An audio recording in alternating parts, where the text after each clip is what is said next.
Dirty, Difficult, Dangerous. Bon, deux raisons de se réjouir de la sortie de ce troisième long métrage de Wissam Sharaf après It's All in Lebanon, qui était un documentaire, et Tombé du ciel, sa première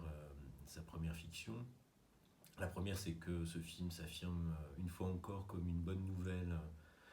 venue du cinéma libanais, dans un contexte où par ailleurs on aurait pu imaginer que le cinéma aurait pu faire partie de ses priorités, passer à la trappe. Or, régulièrement,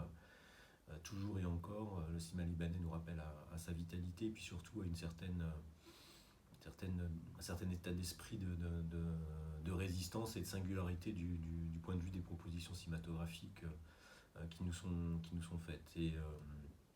Dirty, Difficult, Dangerous ne fait pas exception à la règle, se plaçant par ailleurs sur un registre un tout petit peu particulier, puisque le film dessine vraiment sa trajectoire, celle qui lie ces deux personnages, un réfugié syrien et une jeune femme de ménage en situation de droit relatif, venue d'Éthiopie pour travailler ou gagner mieux sa vie à Beyrouth, dans une sorte de ligne comme ça à l'arête entre quelque chose qui relève de l'âpre réalité et de la situation de ces personnages, et puis en même temps une manière de résister par le récit cinématographique qui prend la forme d'un conte, à la tentation de tout misérabilisme ou de concession faite trop fortement au réel. Au contraire, le rapprochement de ces deux personnages, leur manière de cheminer ensemble l'un vers l'autre à plusieurs reprises dans le film, de trouver aussi des lignes d'évasion parfois dans ce réel âpre, ménage une sorte de poésie un tout petit peu ironique, une certaine forme d'humour noir aussi, qui fait un tantinet penser à des tonalités qu'on trouve dans les films d'Aki Kaurismäki notamment, et même faisant revenir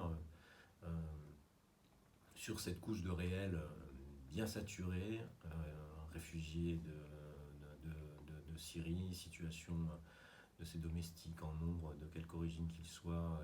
et des maisons ou sociétés qui se chargent de les faire employer, et de leur situation de grande précarité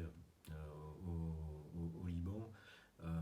Malgré tout, sauf ces personnages, autour d'une sorte de désir amoureux qui les rassemble, et puis en même temps cet amour est aussi le symbole d'une forme de résistance à opposer, teinté aussi d'une bonne empreinte de fantastique, puisque le corps du personnage, ou du personnage principal, vous allez voir, se transforme pendant le film, ou en tout cas subit une transformation un peu inattendue pendant le film. Il faut à la fois être fait de chair pour pouvoir aimer et désirer le monde, et puis en même temps il faut s'armer au point de devenir fer pour résister à sa violence, quoi. Voilà. Je vous invite vraiment à découvrir ce troisième long métrage de Wissam Sharaf sur les écrans dans les prochains jours.